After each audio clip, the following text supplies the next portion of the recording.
recent title dares cut through the enlightened obscurantism of our times.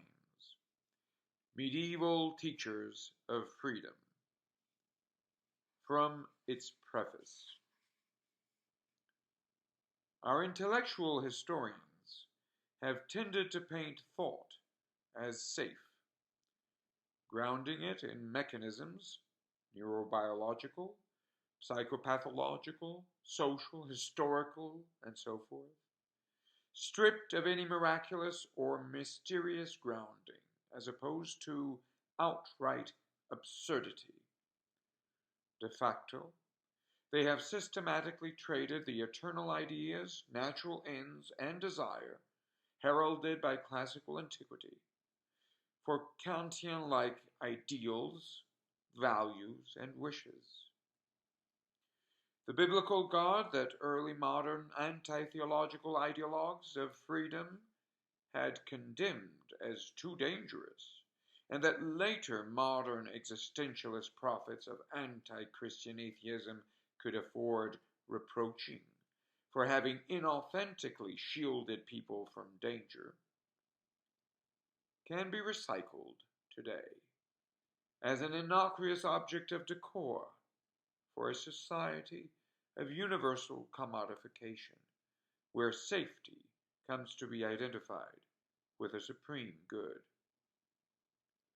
What other outcome could there be to the replacement of divine intelligence with divine unreason than the retreat into a system of mechanically grounded and imposed rules and regulations, or a regime wherein we can all publicly pretend that our life is meaningful, while privately assuming that all meaning is couched in its evolutionary absence. Abraham's dangerous God appears to have been replaced with a danger utterly devoid of a divine intelligence, a danger that tends to be accepted as a necessary, unnameable evil beyond good and evil.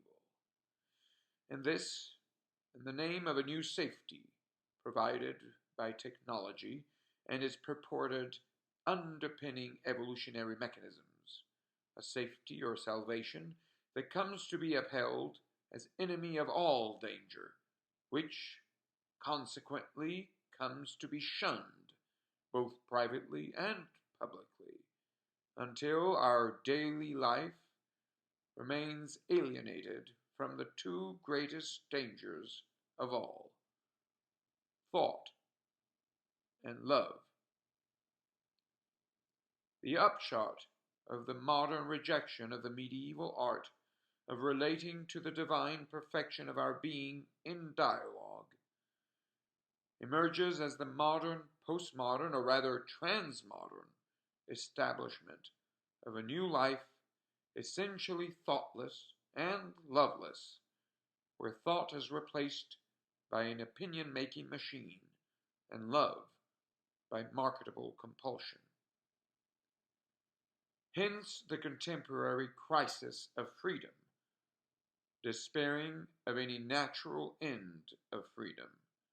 We tend to place our freedom in the hands of custodians of safety, all too reminiscent of Dostoevsky's Grand Inquisitor. It is in response to the contemporary crisis of freedom and of all ideologies appealing to it that the present study dares engage in dialogue with medieval writers as teachers of freedom, insofar as they showed to care about freedom to the point that they did not shy away from investigating its source in the divine or unlimited perfection of being itself.